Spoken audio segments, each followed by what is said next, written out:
Right తాడేపల్లిలో మాజీ మంత్రి విడుదల రజనీ మాట్లాడుతున్నారు. లైవ్ లో చూద్దాం. త్వరలో చూస్తారు.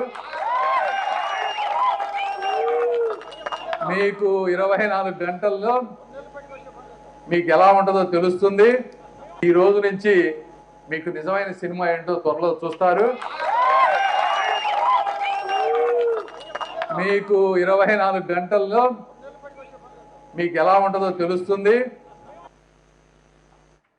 మనం చూసాము పెమ్మసాని గారు ఏం మాట్లాడుతూ ఉన్నారు.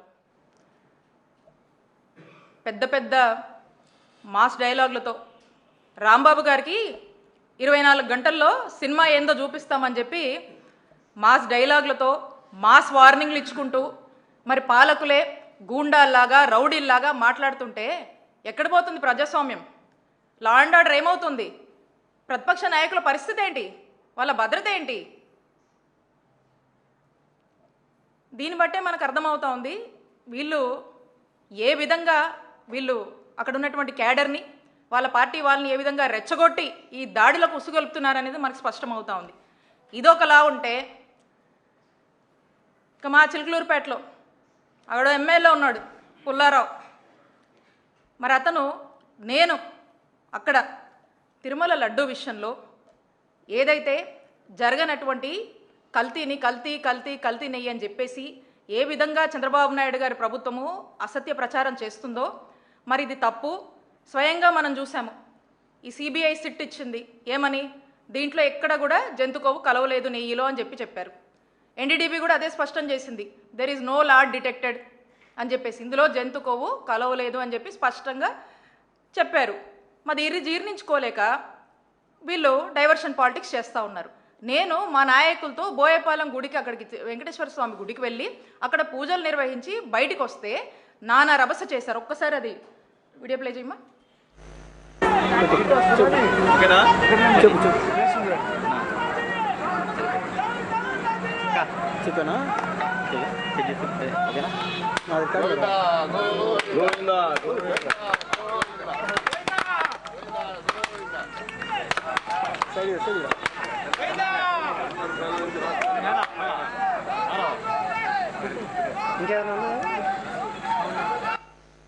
ఇక్కడ నేను చంద్రబాబు నాయుడు గారి బుద్ధి ఇప్పటికైనా మారాలి.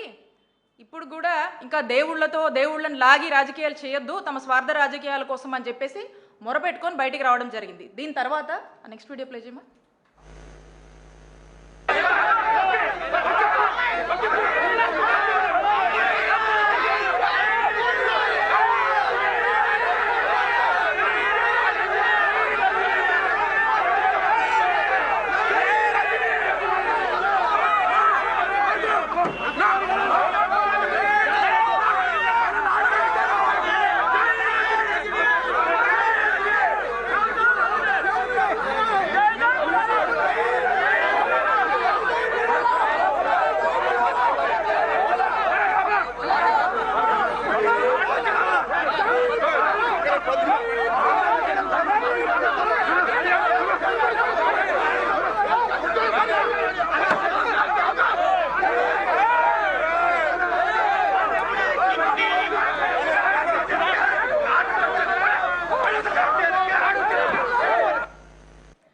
ఇక్కడ మీరు చూశారు ఏ విధంగా వందల మంది వచ్చి